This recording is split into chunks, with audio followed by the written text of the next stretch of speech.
going to try something new just here. I've been out doing some tests with the Pixis and some anamorphic lenses, the Blaze Remus and the Viltrox lenses. And I got back and there's a load of stuff that's just arrived for me to have a look at, and some things that I've ordered for shoots as well.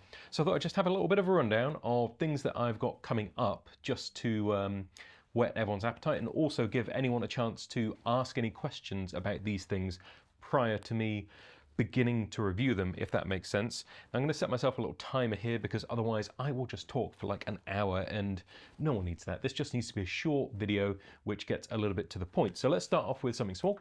Got a couple of the Condor Blue Mondo ties. The idea being that I need to get everything neatly cabled with all of the different rigs I'm trying. So the Mondo ties seemed like a good way of doing that with the cage that I've got on from XLCS Design at the moment. Pretty inexpensive. I think there was a little bit of a Black Friday week deal on those, but they arrived and I've started using them on the Pixis just there. I'm working my way from the most exciting to the least exciting just here. I've got the Feelword S7 Monitor to try out. That I also took out today and just had a little bit of a play with. It is a 7-inch monitor, pretty bright and all the rest of it. I'll have a little unboxing of it so you can get a bit of a sense about what's going on just there, but so far that's feeling pretty good. So that arrived and I'll have a full review at some point. These, I'd forgotten that these were coming. So a company called Brightin Star, Brightin rather than Brighton, got in touch and asked if I'd like to have a look at a couple of their lenses.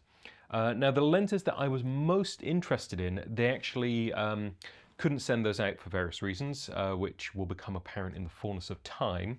But they did send me out a 35mm f/0.95, so that's a fast lens, and that is in an RF mount. It is a Super 35 APS-C style lens, so I'll need to be doing stuff on the C70 with this one. And then they also sent me out a 16mm f/2.8. That is full frame, and it is an L mount, so that I'm going to be able to put onto the Pixis. That will be, I think, the widest lens that I've tried on the Pixis. Everything else that I've been doing my Canon FD lens set has been around the 24, 25mm mark. This, going to 16, will be interesting to have a little bit of play around with, and between the two of them, I'm just going to get a little bit of a sense of what the company's like. They are relatively inexpensive lenses, but inexpensive is its own can of worms. You know, if it's going to cost you to buy these and then realize that you don't like them, then you're paying twice for something rather than just buying the more expensive thing to start with. So are they worth it? That is what I want to find out. And is the f/0.95 worth it as well? Because I've used lenses like this before. I had a Voigtlander 25mm f/0.95 for a long time, which had on GH2, and then that progressed onto like the pocket cinema cameras and all the rest of it. And that was a lot of fun, you know. It had its place. It was a little bit soft at 0.95, but hey, we're going to experiment with this. So that is the Brightin Star lenses. Those will be coming up soon. Now let's get something dull. Tennis balls.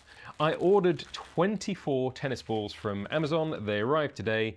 Why do I want tennis balls? Well, the answer is, if you have stands and you go into a house and you don't want to scratch the floors, you don't want to mark things, using a tennis ball on the bottom of your stand is a really good way of preventing that. They're also good for visibility, so if you have these on the legs of your stand, they are yellow, they're a little bit high vis in that sense, and they'll just help people to see where things are. Now you can add them to like grip arms and that kind of thing, but I don't like that as a way of preventing things from hitting grip arms. I would rather position the grip arm in a sensible fashion to start with. I have a whole opinion. I'll make a video about that at some point. It's kind of dull, but it is set etiquette based stuff. Now, I will tell you an interesting story about tennis balls and knives. Now, I have form with knives. When I was, goodness, 10 maybe? Maybe 10, maybe 9.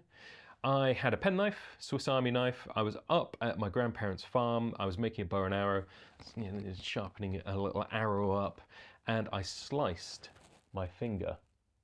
This one just here. And then for the rest of the day, I was holding my finger together because I didn't want my penknife taken away, you know, obviously.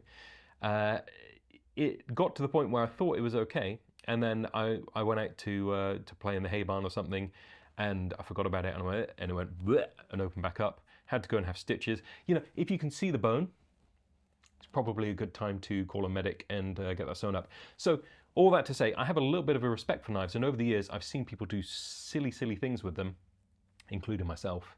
But you do that once, you never do it again. When I worked in a Wetherspoons, when I was at music college, I went to music college to play the guitar, Academy of Contemporary Music. It was above a big Wetherspoons, and I worked in the Wetherspoons, and they had a kitchen porter washer up, and there was nothing to do, no washing up. One day, he asked, he was an ambitious young lad, is there anything else I can be doing while there's no washing up, you know, before service? And they said, oh, could you chop some of the salad up? Gave him some tomatoes, gave him a knife, gave him a chopping board, turned around, and I didn't do this, by the way, this was one of the chefs gave him those things, turned around, heard a scream, turned back around, he held the tomato in his hand, and he had just cut the tomato and sliced his hand wide open immediately. Now, in another scenario, can't remember whether it was the grip or the gaffer, gave someone who was, again, wanting to help, a knife to slit some tennis balls. Asked if they were cool with it, gave him a locking blade and everything, showed them how he was doing it, turned around, and the person immediately just plunged the knife through the tennis ball into their hand. Do not expect that people know how to chop things up. Now with the tennis balls, all this to say, you have to cut a little slit in them like Pac-Man's mouth. And this knife just here, that's not a great knife to do it, because this knife has a folding blade. So you don't want to do it with a folding blade, and you want to do it on a hard surface. Anyway, boring thing, but tennis balls, really good. Nice from an etiquette point of view. When you go into someone's house as well, if your stands have tennis balls on, that just is a lot more reassuring for the people who are employing you to come in. Now,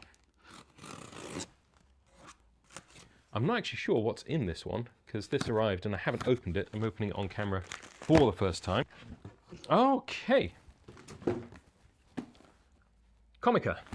These guys make some interesting mics, and I was very curious to try them out. They have 32-bit float internal recording built in. So I'm using a Rode Pro just here, which has 32-bit internal recording, and I love them. They're great. It's so nice to have the transmission going to the camera, but also have the internal recording. It makes me feel a lot safer about all the wirelessness, especially on shoots where perhaps I don't have a dedicated sound person, and that means that if anything does glitch or go wrong, we've always got that backup, and it's 32-bit, so you have to be, or more to the point, you don't have to be as careful, although you always should be, about your levels. So these are shotgun mics. They have wireless transmission built in, and they have the internal 32-bit recording as well. Now, this is a stereo pair of them, which means that you could use an interview setting with two different people. We could be miking different areas of set using plant mics, whatever it is, but they both go to that one transmitter, a little bit like a Rode Go Pro set. You know, there are two transmitters and one receiver. That is what these are, Comica VM40. I cannot wait to try those out because I've got high hopes for how they're gonna fit into some of the things that I'm doing on shoots and workflow stuff. Right, what else do we have? Amazon parcel just here. Let's unbox this. This, by the way, the little knife I'm using is relatively inexpensive. It is the Nextool Mini Flagship, and I do like that one. Ah, all right. I've got some silica gel, fantastic. I've got some little small rig bits and pieces, just screws. I'm always losing the little screws for my tripod plates and everything, so I thought I'd just buy a big set of them and have all of them to hand. That's exciting. I'm going to save that for a second. And then this, oh, this is so dull. This is even more dull than tennis balls. Sandbags, you know, you got to have them. I have been putting off purchasing a load of sandbags for a while. I'm going to have a day tomorrow of just sitting and splitting open tennis balls and filling sandbags. So I just bought some relatively cheap sandbags on Amazon, and hopefully they are decent, because they're such a dull thing, sandbags. It's a pain to spend money on a sandbag, but flip it around, if you don't have decent sandbags that actually work and actually, you know, hold the sand and don't fall apart, then you don't end up putting them on your lights properly and your lights fall over, and then that's a more expensive proposition. So these have a solid bit of metal in the top just there.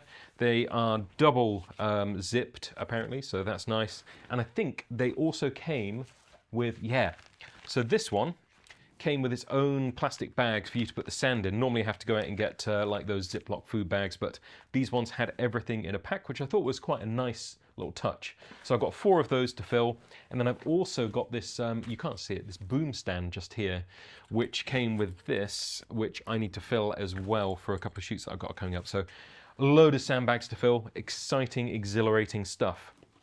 Now the silica gel was for this. It is an underwater housing. Underwater housing is a very polite way of putting what this is. It's a bag. It is just a bag that is waterproof. I hope it's waterproof. And I have a shoot coming up over the weekend, which is going to involve talent going in the water. And we're doing some interesting stuff with it. The talent's going to be going into a pool, but it's an outdoor pool, and then that is to simulate a fall into a river later in the shoot.